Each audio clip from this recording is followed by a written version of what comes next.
Bienvenidos a mi cocina que ya saben que yo se las presto porque yo de cocina como que un poquito regular, pero en fin, yo aquí encantada, encantadísima, porque cada vez que viene alguien a nuestra cocina aquí de Mesa y Mantel, aprendemos, nos enteramos, en fin, crecemos también, pero no solo de barriga, sino crecemos de alma y de espíritu. Una cocina en la que, bueno, como en su cocina, lo que se hace es eso, mientras se cocina, se charla. Y aquí no nos falta la copita de vino, pero en fin, no lo tenemos, pero quien sí tenemos es Sebastián de la Obra. Sebastián de la Obra. Muy buena, señor. Bien hallada, bien hallada. Oye, feliz de que estés aquí con nosotros y de que te hayas prestado a cocinar. Que sepan que dudaste poco, la verdad. Dudaste poco en decirme que sí. Dudé poco porque sabía que había muchas actividades y que necesitaba a alguien para cocinar. Entonces yo me presto. Le voy a echar una mano a mi amiga Ana. Desde hace 11 años la cocina es uno de mis espacios y alterno biblioteca con la cocina. O sea, Sebastián de la Obra, ¿para relajarse o para encontrar su sitio, se va a la cocina o a la biblioteca? Sí, yo me alimento de las dos cosas, de los libros y el conocimiento y de la experiencia gustativa, del tacto, del olor, de la vista. ¿De todo eso? De todo eso. Bueno, pues nada. Como debe de ser. Como tiene que ser, claro que sí. Yo te voy a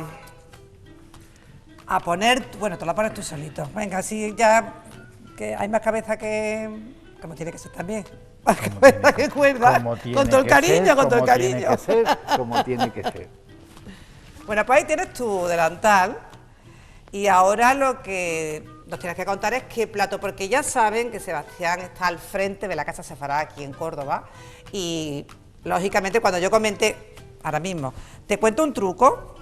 Cuéntamelo. Pues te cuento un truco, para que uno se haga... Que no me duelan las articulaciones. No te va a doler. Para que uno parezca un poquito más delgado con el delantal, en vez de abrochárselo atrás, te lo abrochas delante y pareces más esbelto. Pero esto tiene una altura...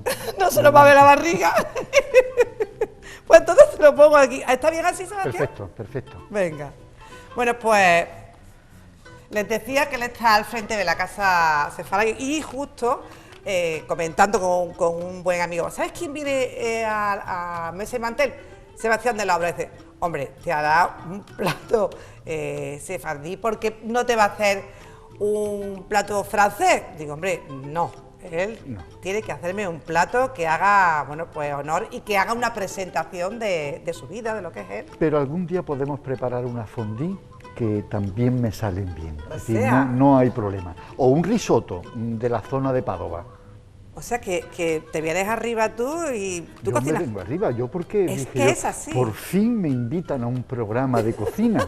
Llevo toda mi vida esperándolo. Era la ilusión de mi vida, era la ilusión de mi vida cocina. Bueno, pues cuéntanos, o cuéntale a los espectadores qué es lo que vas a cocinar.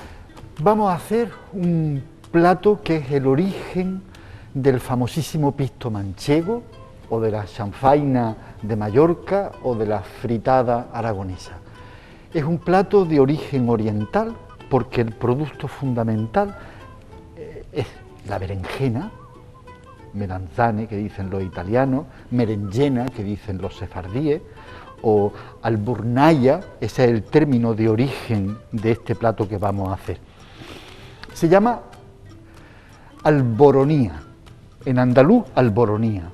Cuando lo pronuncian nuestros sefardíes dicen la alburnía, ese L apóstrofe, la alburnía, es la alboronía o almoronía.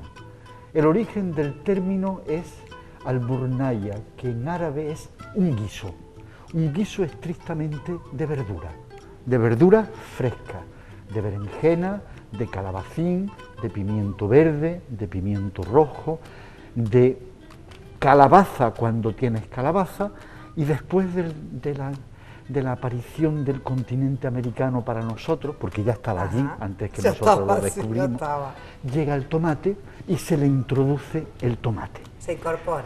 Cuando las familias tienen más recursos, le añaden almendra, le añaden algún producto más exquisito. Cuando las familias tenían pocos recursos, esa es la base y es uno de los platos más populares, tanto en Andalucía, aunque la gente no lo asocia con la alboronía, el término popular es un pisto. Un pisto. Un pisto, pero el término original es como si a mí me llama el señor de pelo blanco, pero mi nombre es Sebastián.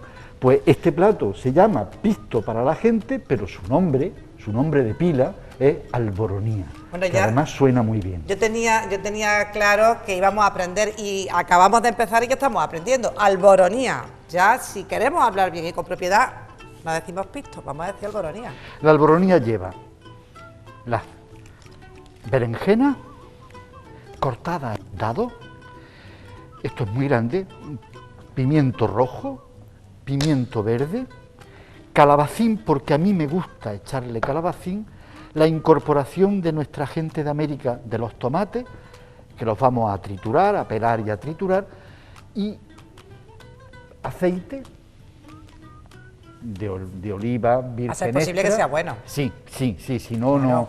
Pimentón dulce, sal, pimienta, pero indico, la pimienta en las casas de ustedes, muélanla, que no cuesta tanto trabajo. Hoy hay productos manufacturados que le dan la vuelta y la trituran, y si no, se compran un almiré de metal o de cerámica, lo machacan y no tiene nada que ver en la explosión de aroma de la pimienta cuando la muele de los botecitos. Así que ese es un pequeño error, pero lo solucionaremos cuando vengamos a hacer la fondue. Está claro, está claro. Yo ya me he aprendido que la pimienta, bueno, ya estoy aprendiendo, me lleva una bronca, en fin, esto va, se está animando, Sebastián.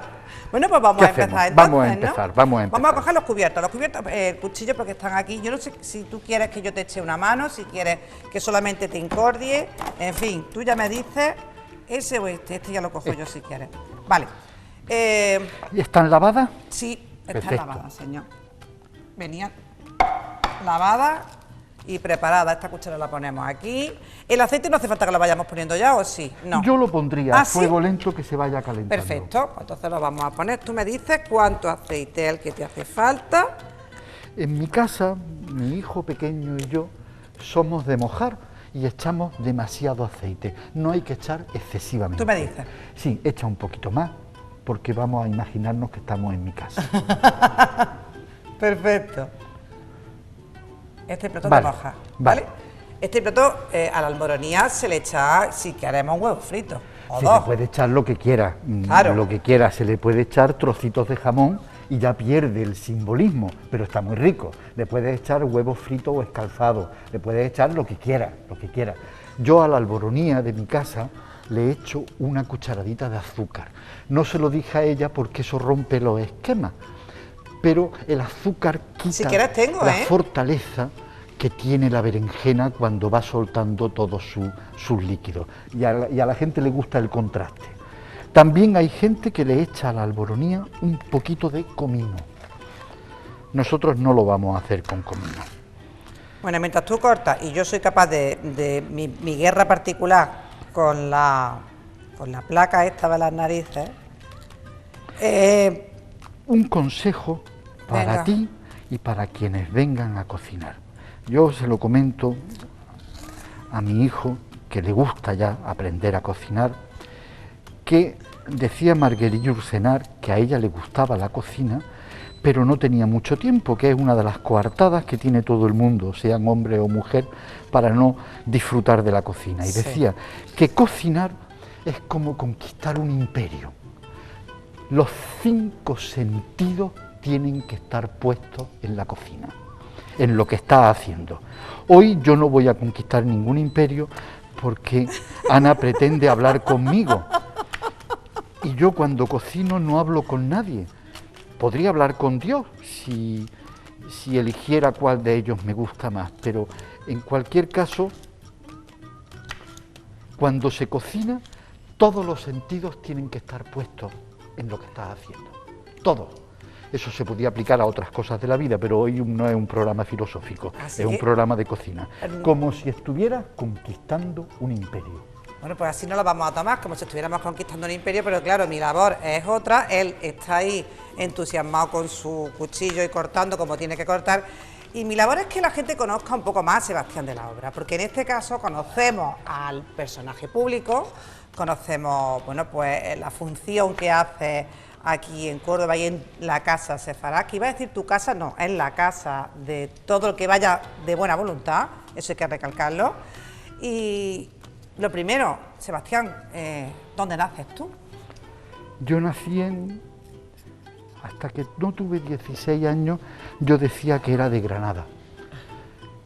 Y después, cuando mis padres me fueron llevando al pueblo donde nací, dejé de decir que era de Granada. Porque mi pueblo, que es una ciudad, digo el término pueblo en el sentido cariñoso, Ajá. pero etimológicamente es una gran ciudad, es Úbeda. Sí. Úbeda en la provincia de Jaén, que conforma con Baeza.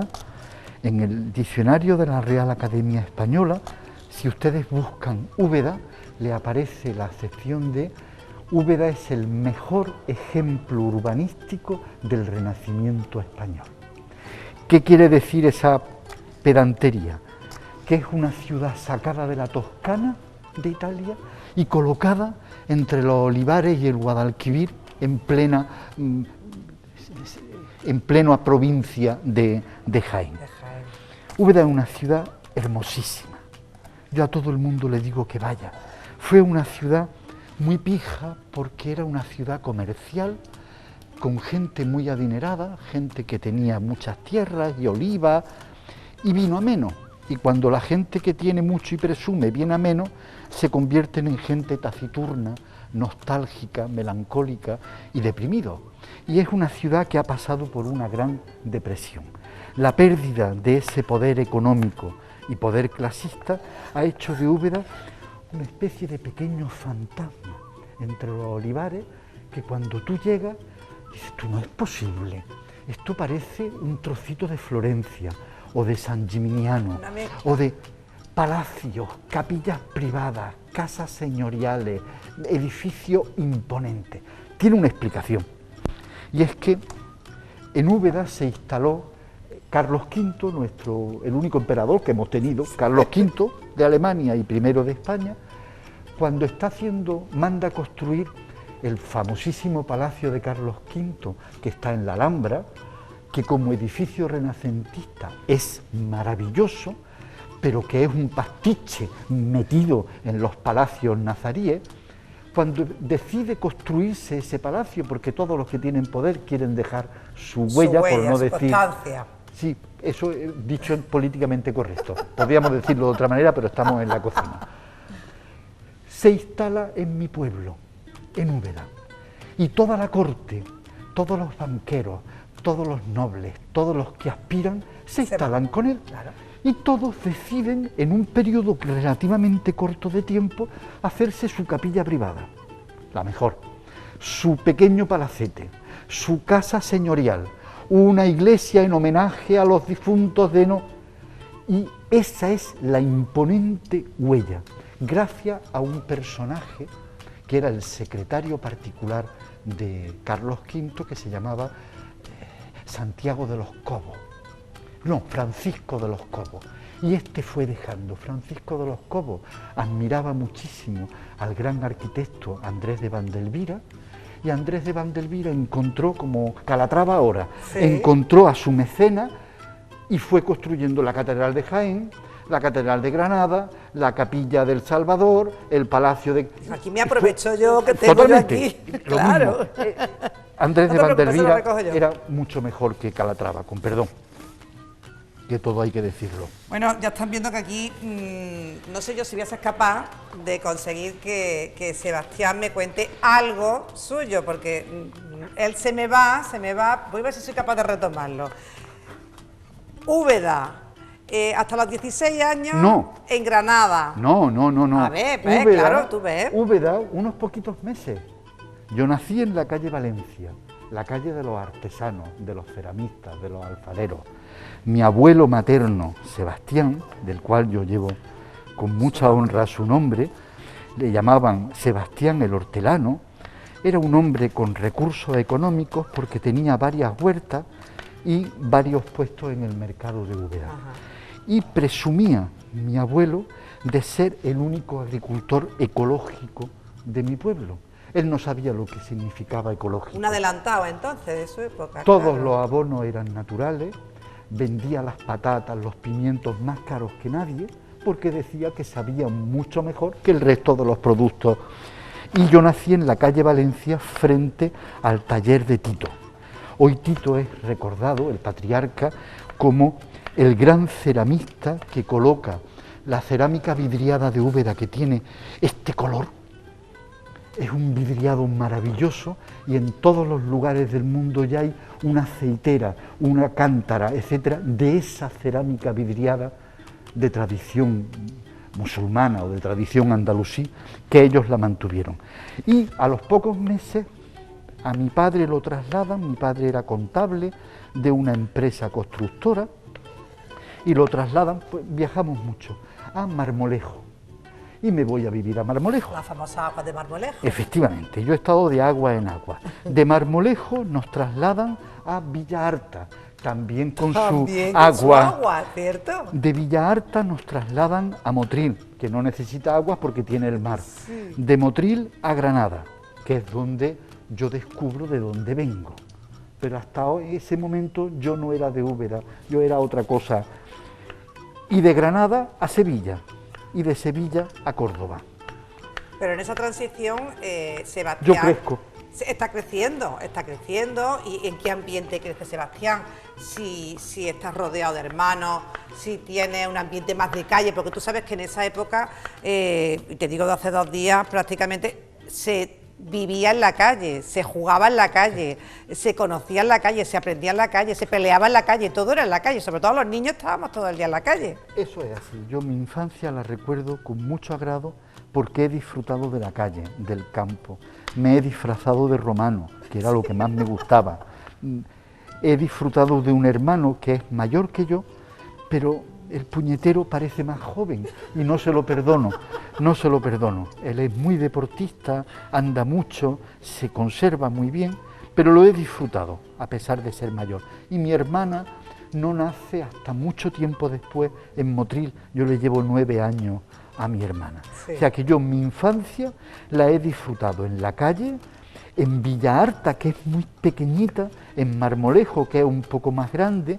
en Motril, en la explanada, jugando, saltando y comprando, cuando le hacía los mandados a mi madre, comprando unas tortitas dulces que se llamaban lengua, que eran puro bizcocho envuelto en azúcar. ¡Guau, qué rico! Las lenguas. Y cada vez que me sobraba algo de una compra, yo lo guardaba y me compraba la lengua. Eso lo recuerdo con mucho agrado. Lo único que no tiene de agradable esa experiencia es que cada 3 años nos mudábamos. ¿Cómo se sentía un niño que tenía arraigo? Porque Llorar como... desconsoladamente. Desconsoladamente, mi hermano y yo. Cada 3 años nos mudaban de un lugar a otro. Y cuando habíamos construido amores, amistades, cariño, juegos, citas todos los días a las 6 de la tarde quedamos para batallar, nos teníamos que ir. Y recuerdo que en algún pueblo en Villa Arta, parte del pueblo, que era muy chico, vino a despedirnos. Ay. Y todo el mundo llorábamos, todo el mundo. Mi madre dice, llorabais vosotros, vuestros amiguitos, las madres de vuestros amigos. Eso lo tengo yo como una constante. De ahí ha derivado una percepción de mi vida como que soy forastero allí donde llego, porque nunca consigo establecer una raíz, un vínculo más allá del físico, de estar en un sitio. Emocionalmente tengo ese bloqueo, porque sé que en cualquier momento ¿Te puedes marchar? me puedo marchar. ¿Te puedes marchar? ¿Quién te influye más, tu padre o tu madre? No lo sé. Si No es lo que te sé. influye alguno. Sí, claro que me influyen ellos, me influyen Shakespeare, me influye Cervantes. ¿Siempre te has rodeado de libros? ¿Desde pequeño te has rodeado de libros? Mi padre tenía una verdadera obsesión. Mi padre era contable, pero vivía para comprar el último suplemento que había salido Amigo. de Historia de Roma. o las famosas revistas que ahora las ves y las desprecias del Roger Dickens, Hombre, me que mi encantaba. padre tenía toda la colección, compraba todas las enciclopedias, pero no para decorar. Yo tengo la imagen de mi padre leyendo, no le gustaba mucho la televisión, en blanco y negro, cuando yo la recuerdo la primera, sino leyendo enciclopedias. Esa mirada hacia la lectura yo la he aprendido de mi padre. Mi madre ahora es una lectora total. En su juventud, en lo que yo recuerdo, mi madre era una mujer de su casa, muy inteligente, muy buena cocinera, muy atenta a nosotros, era la matriarca de la familia, y mi padre era el que salía por las mañanas y volvía por las tardes de trabajar. Esto es suficiente. Perfecto, lo ponemos aquí, lo dejamos aquí y ahora después ya lo ponemos. Sebastián, estoy aquí mirándote y ya está. En dados. ¿Quieres que haga algo? No. No, que no pregunte. quiero que meta mano en la cocina. Cosa, no te puedes imaginar lo que yo te agradezco eso, vamos. Ah, ¿a ti te ponen a trabajar cuando viene alguien a cocinar? Tienes la osadía de ponerme a trabajar, No, Sebastián. no, eso no es muy correcto. mal por su parte. Además, yo en esto soy muy mal por su como parte. Marguerite Yourcenar, que no entre nadie en mi territorio. Apartar vuestra, como decía el libro de Manuel Vicent, aparta tus sucias manos de Mozart. Es un libro que yo sugiero. Es la historia de un hombre progre, avanzado y liberal, que su hijo se fuman porros, traen a las novias, tal, pero él tiene un recinto, su biblioteca, donde lo que le gusta escuchar es fundamentalmente a Mozart. Hasta que un día la pandilla de desarrapados del hijo de los amigos de las novias llegan y él dice: no pongas tus sucias manos sobre Mozart. Hasta ahí hemos llegado. Hasta aquí Pues, hemos llegado. Una guapo. cosa así me pasa a mí con la cocina. Con la cocina. Con la cocina. Sebastián, con ese periplo que tienes, con esa dificultad impuesta por el movimiento de tu padre de hacer arraigo, sin embargo, yo te tengo por alguien muy familiar, por alguien que, no sé, que tiene unos sentimientos de familia, incluso no necesariamente con quien es familia por sangre, por esa, no sé, tengo la sensación de que era una persona que si conoces a alguien... Explícate, porque eso que estás contando me puede derivar a Oceanía. Sabe Dios que si tú conoces a alguien y para ti de repente te cae bien, tienes un, no sé, como que te das de cariño, que eres fácil para coger y hacerlos como de tu familia, de tu círculo. Antes sí, ya no. Ya no. Pero yo soy tu amiga, ¿no? No me digas eso, si me vas a decir también que no soy tu amiga. Sí. Vamos a dejarlo ahí para no generar ninguna Más polémica. controversia. Antes sí era así, ya no. Desde hace unos cuantos años me he vuelto más mayor y más desconfiado. Sí. Sí. Tengo, como todo el mundo puede presumir, pues 7 u 8 personas a las que quiero mucho como si fueran mi familia, porque cumplen la misma función que mi familia. Es decir, me consuelan, me acompañan, me llaman, sé que tienen interés. Entonces tengo eso, mi familia, mi madre, mi hermano, mi hijo grande, mi hijo chico, y 7 u 8 personas de las miles que conozco a las que puedo considerar con el amor de familia, es decir, me cuidan o están atentos a mí. Incluso te regañan también, con la familia Claro, sin lugar a dudas, y me dicen verdades y... Eso es lo importante. No, totalmente, no quiero yo confundir a nadie que me esté escuchando. Pero antes era yo mucho más confiado, ya no. Eso nos adentra en territorios muy frágiles y espero que usted no sea capaz de hurgar en esos territorios frágiles. Nos vamos a remontar otra vez, vámonos para atrás, Sebastián, porque ¿cuándo llegas a Córdoba tú? Yo llego a Córdoba en el año 2005, pero alterno mi estancia en Córdoba, viviendo en Córdoba, con mi trabajo que está en Sevilla. Sigue siendo Sevilla. Y continúa siendo mi lugar de trabajo en Sevilla, y mi lugar de vida y de proyecto y de amistades ya incluso, es Córdoba. En el 2005 vengo con una idea, y es buscar un espacio donde pueda instalarse lo que durante toda mi vida hemos ido creando, una colección, una biblioteca, todo en torno a una idea básica que tiene el nombre de Séfara, pero que es restaurar, recuperar, reconocer una parte de nuestra memoria judeo-española, que suena a veces fatal, sí, o a veces muy literario, pesado, pero muy pesado, pero no, tiene que ver con la dafina también. Y lo encontramos, una hermosa casa en el corazón de la judería, regentada, propiedad, si viven, que me disculpen, pero no sé si verán a esta hora o les gusta la cocina, gestionada, era propiedad de dos hermanos, y yo siempre decía, uno bueno y uno malo, como en las películas con los policías. Uno muy impertinente, que no quería hablar, no quería negociar, no quería nada, y uno que daba la apariencia de que era más amable, más agradable, más empático, que decía, tenemos que llegar a un acuerdo. Bueno, el caso es que al final compramos esa casa a través de un tercero para que no nos viera, porque yo le había dicho de todo al malo le había dicho de todo. Le había dicho de todo y además me arrepiento porque generalicé. Digo, ya estoy descubriendo lo que son los cordobeses. ¿Cómo me dice usted? Sí, sin palabras, sin no sé qué. Y al final la compra la tuvimos que hacer con una especie de intermediario. Yo sospecho que el malo sabía que éramos nosotros, pero le iba mal. Claudico, no le iba mal, no le iría mal. No le fue mal. Y esa casa, que estaba un poco triste, gris, porque estaba abandonada, la convertimos en lo que ahora es la casa de Séfara. Pero es algo más que la casa de Séfara. Vamos a hacer otra más. Es, yo siempre lo digo, el penúltimo proyecto, porque siempre tiene que tener uno un último proyecto. Y la convertimos en un museo, centro cultural. Primero empezamos con discreción, porque todos nuestros recursos se fueron en la compra y en la rehabilitación de la casa.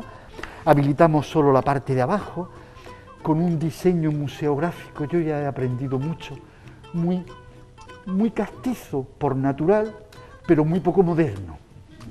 Porque hoy en día yo tengo un conflicto con la modernidad, estoy rodeado de modernos, pero que no han leído la Celestina.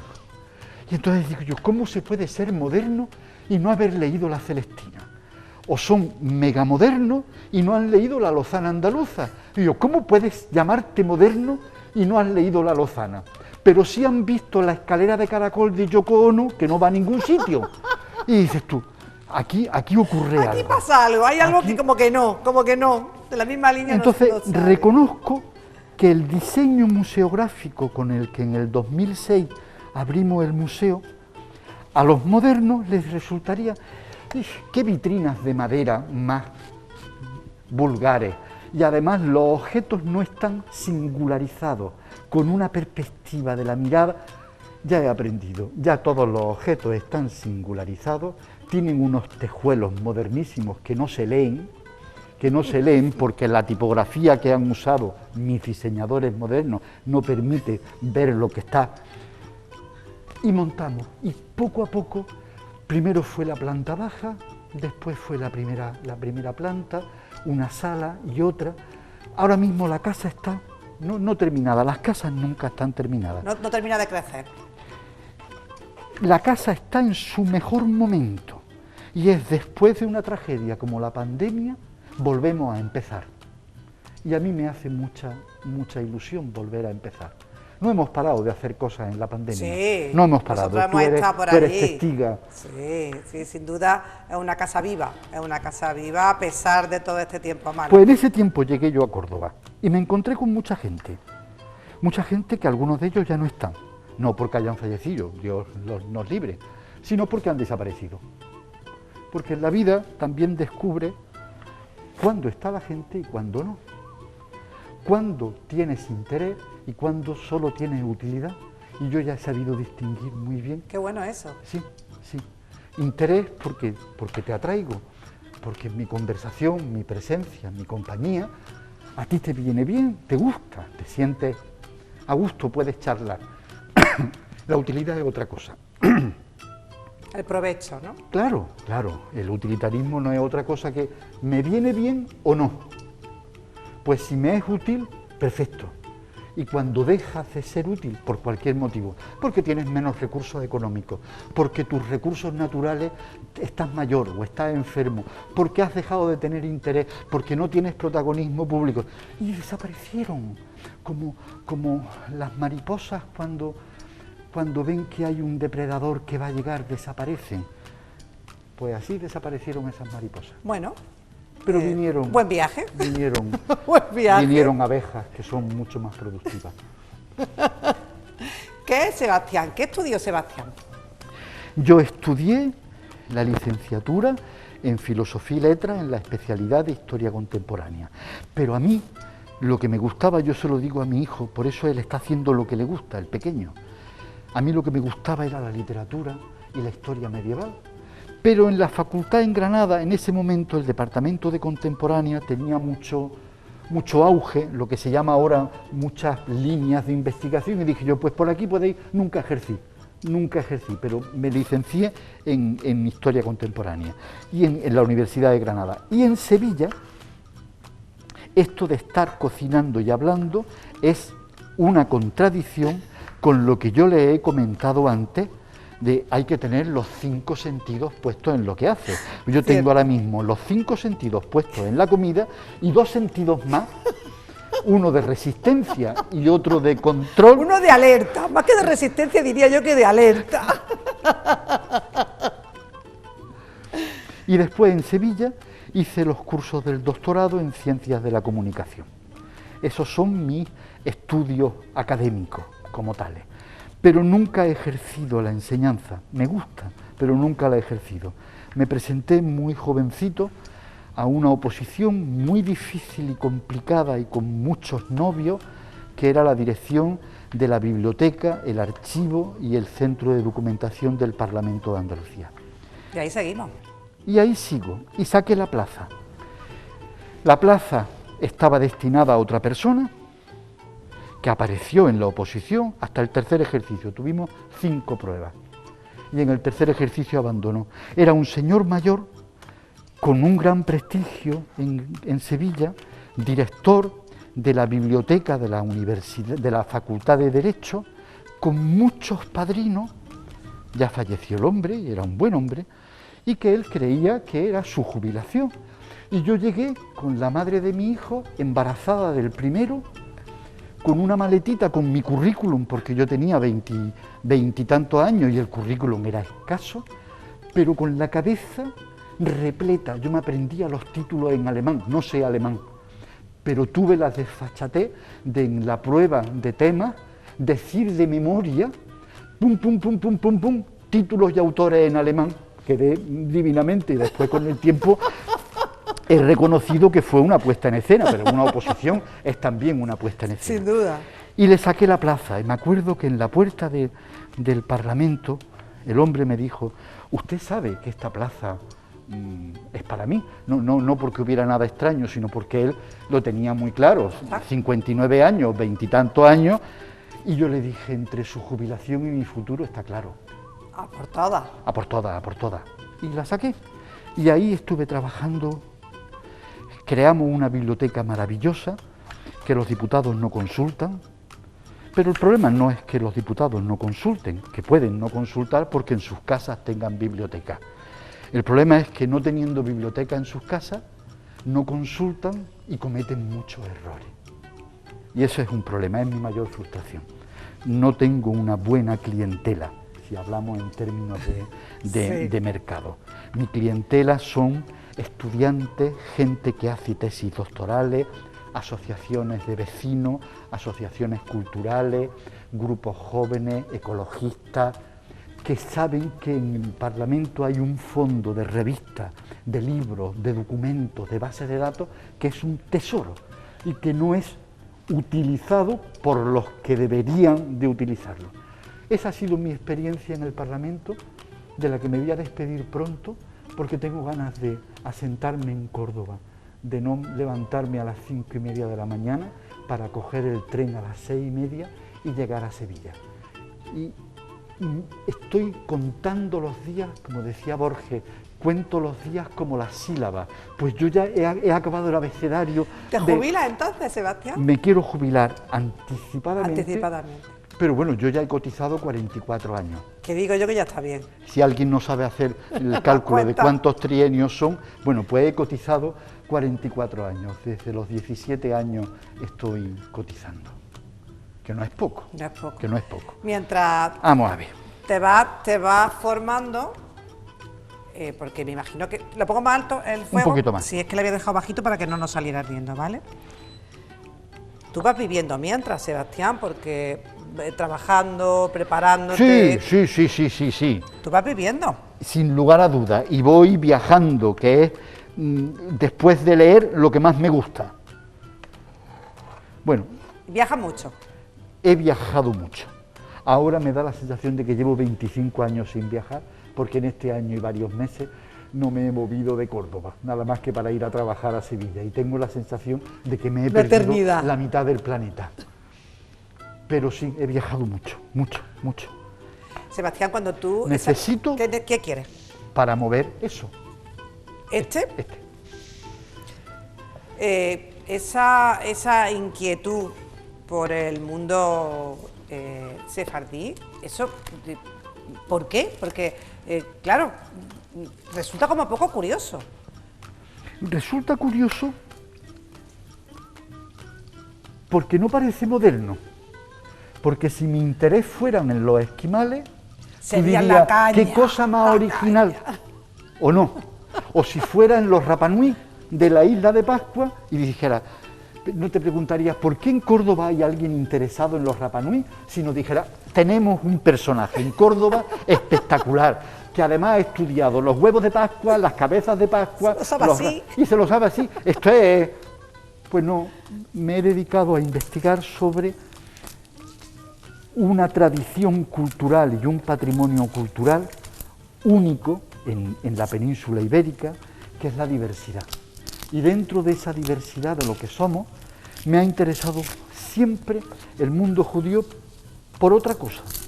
Porque en mi vida yo, aparte de lo del Parlamento, cuando yo saqué mi plaza, mi padre me decía de chico, primero, hijo, tienes que tener un trabajo. Después de ese trabajo, podemos con esta distancia hablar así. Perfectamente. Después de ese trabajo, búscate un piso. Era un hombre conservador en el sentido... Práctico también, ¿no? Y práctico. Y después búscate, si tienes ganas, pues una mujer, una pareja, ten hijos, pero eso es importante. Lo primero es lo primero. Y lo primero fue el trabajo, efectivamente. Lo segundo fue buscar una casa. Ahí estaba en paralelo con la madre de mi hijo y con el nacimiento de mi primero, etc. Pero en cuanto yo tuve un trabajo, me empecé a meter en problemas. ¿Por qué? Me metí en la Asociación de Derechos Humanos de Andalucía. En el año 91-92 yo ya tenía mi plaza de trabajo, estaba asegurada, era funcionario y dije, tengo que hacer cosas. Y con Diamantino García Costa, sí, un enorme personaje en la historia de Andalucía, montamos con otro grupo de gente la Asociación de Derechos Humanos de Andalucía y empezamos a trabajar en muchos asuntos que hasta para el propio Diamantino, un hombre comprometido, le resultaban novedosos. Y empezamos a trabajar con prostitución, y empezamos a trabajar con población migrante, que en esa época era escasa. Cuando digo escasa sabemos que hay un grupo de senegaleses en el barrio de San Jerónimo. Está totalmente localizado. Y empezamos a trabajar con asuntos relacionados con el mundo de la droga.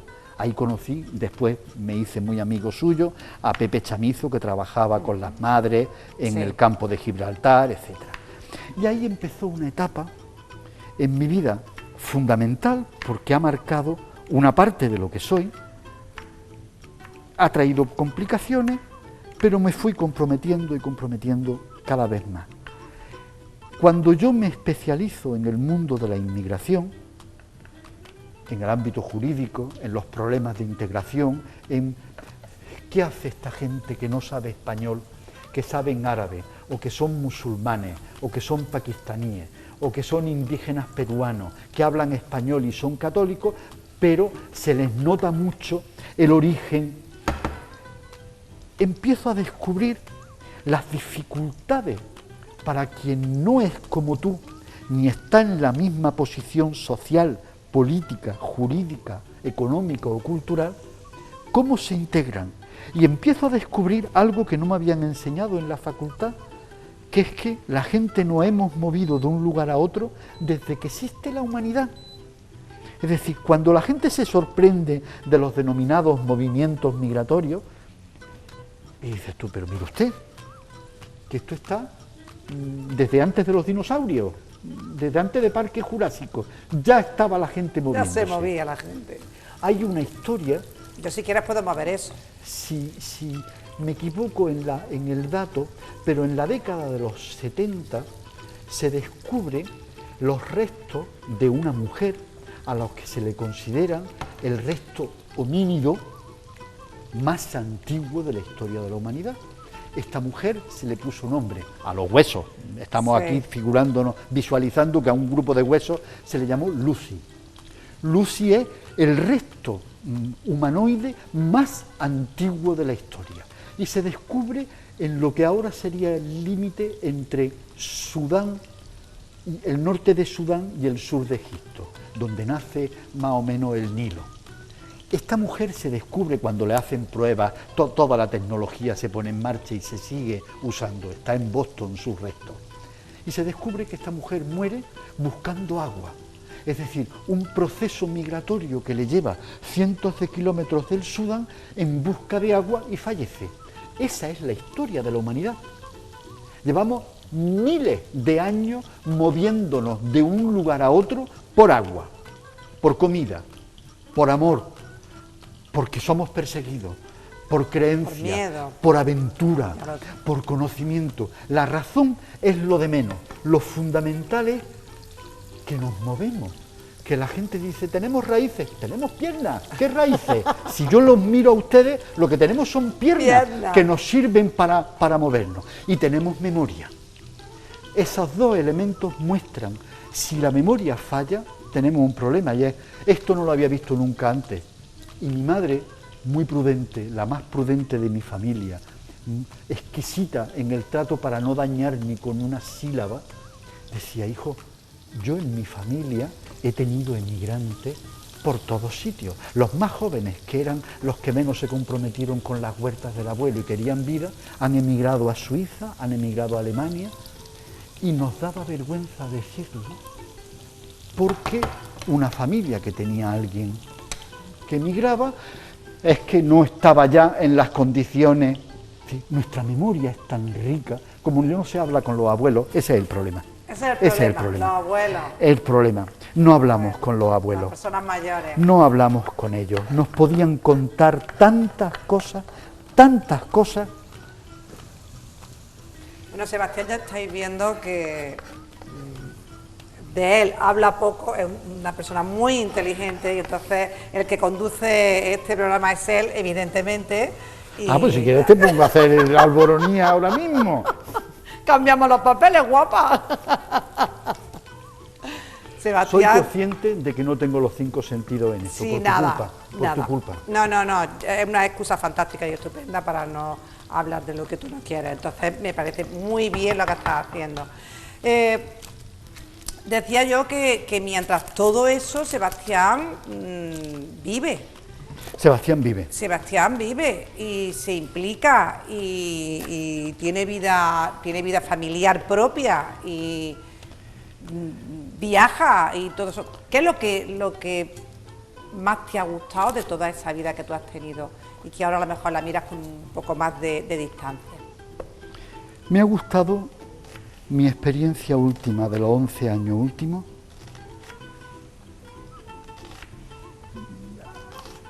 a mí me resulta con cierto pudor contarlo. Me ha gustado descubrir ya mayor que la mayor felicidad está en observar cómo crece tu hijo pequeño, cómo crece en altura, cómo crece en anchura, cómo crece en pensamiento, cómo crece en vértigo, cómo crece en placeres, cómo come con gusto, cómo tiene nervios y se esconde en su dormitorio, cómo tiene miedo. Es una experiencia excepcional. Yo tuve a mi pequeño ya mayor, estable económicamente, psicológicamente no sabemos, pero... No vamos a ponernos muy finos. Y a mi grande lo tuve con 24 años. Un niño. Era yo un muchacho. Un niño. Y me acompañó, porque yo he jugado más con mi grande que con mi chico, mucho más, porque estaba más fuerte y más ágil y más deportista. Y con más ganas. Pero el chico era un apéndice mío. Donde iba yo, iba el chico, pero yo iba a disfrutar, a divertirme, a manifestarme y me acompañaba. Con este no, con este ha sido como la cocina, los 5 sentidos han estado puestos con él y es la mejor experiencia de mi vida, que la he tenido tarde, pero la mejor, observarlo, sentarme en el sillón y ver cómo merodea y dice, son las 8:30, ¿has pensado en algo para cenar? Eso desde que tenía 11 años, porque no se atrevía a decirme que tengo hambre. Que tengo hambre. Y cuando se fija la primera vez en una muchacha y está nervioso y tiene una dermatitis y se le pone la cara y digo, hijo, no lo puedes ocultar. ¿El qué? ¿El qué? ¿Tiene alguna preocupación? ¿Por qué me lo dices? Y ¿por qué? Porque tienes la cara llena de rojeces y de escamillas, y eso es la dermatitis, y es el estrés y los problemas. Esa ha sido mi mejor experiencia, la última. Bueno, siempre hay que decir la penúltima. Nosotros seguimos aquí cocinando, vamos a pasar a publicidad, pero por favor no se vayan. Estoy segura de que nadie se va a mover de su asiento, porque lo que queremos ver es para dónde va Sebastián, que va a su bola. No se vayan, ahora volvemos.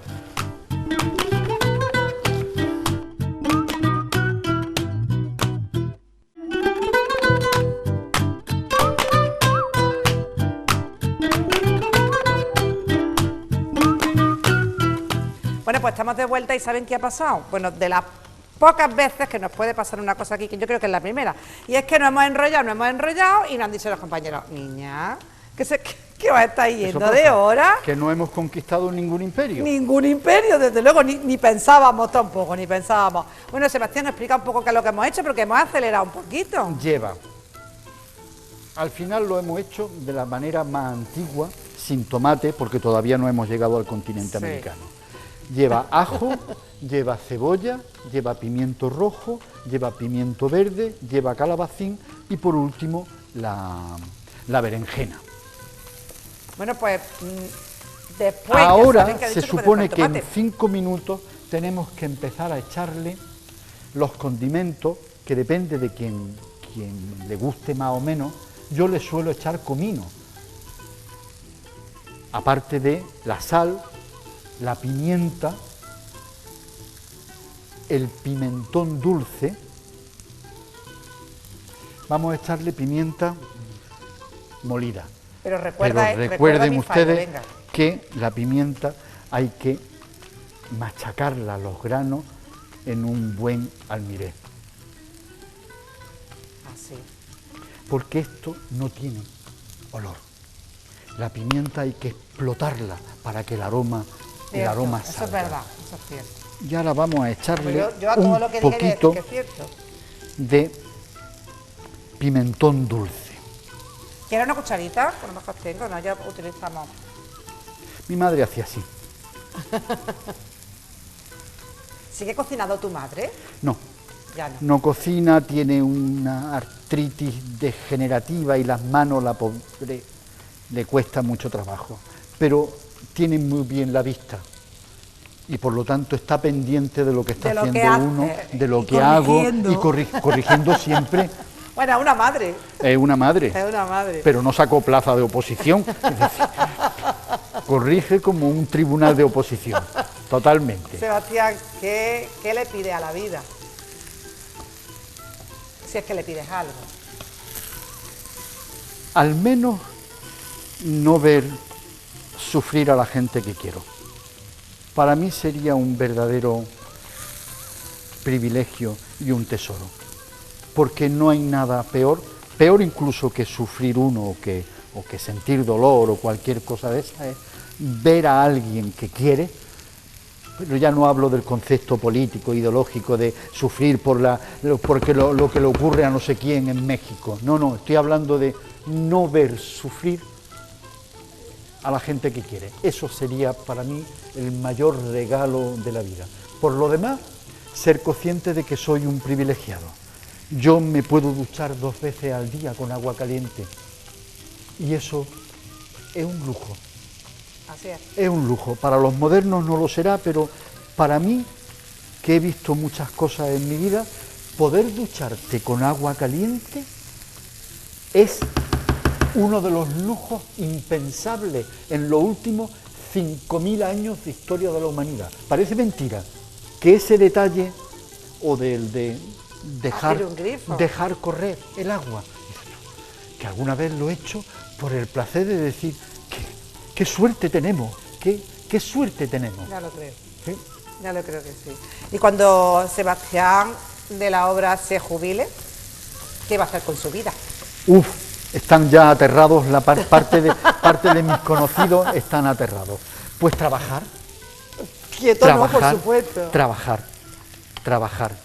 Quiero seguir viajando, quiero que la Casa de Sefará no solo sea un referente cultural en Córdoba, sino que quiero que sea un referente de conocimiento. Yo tengo que sacarle jugo, en el buen sentido de la palabra, a la biblioteca. Tú la has visto. Fantástica. En ese lugar tú puedes encontrar lo que quieras, de cocina, de amores, de lenguaje, de descubrimiento, de biografía, gastronomía, de hombres, de mujeres, de música, de persecuciones, de pensamiento moderno, como decía Juan Ramón Jiménez. Lo moderno es lo que en su tiempo fue atrevido y sigue siendo atrevido, no es lo actual, que confundimos permanentemente el tema. A eso me quiero dedicar, a no parar y a seguir observando a un muchacho que crece, que mide 1,88 y que volará, pero yo me compraré unos prismáticos para ver por dónde anda. Para ver por dónde anda. Bueno, pues este ha sido el paseo que hemos tenido hoy con Sebastián de la Obra. Yo le invito Esto está casi. Esto está casi ya. Bueno, pues hasta aquí hemos podido llegar con la cocina y desde luego hasta aquí hemos llegado pues, con lo que él le ha dado la gana de contar. Para mí un privilegio que estés aquí. Y yo lo que sí espero contar contigo en la temporada siguiente porque ya me has abierto el apetito con otros platos que has dicho que vas a hacer, la fundir, el risotto. El risotto, o sea que sigues estando invitado a este Mesa y Mantel porque hay mucho por descubrir. Un Sebastián de la Obra que estoy totalmente segura que le ha enamorado exactamente igual que hace con todas las personas que nos acercamos y que tenemos eso, el privilegio de conocerlo. Nosotros nos vemos en el siguiente Mesa y Mantel, no me fallen. Ya saben, repítenlo. Alboronía. Ya nada de pisto, que aquí venimos a aprender también. Muchas gracias, Sebastián. A vosotros. Nos vemos en el siguiente programa.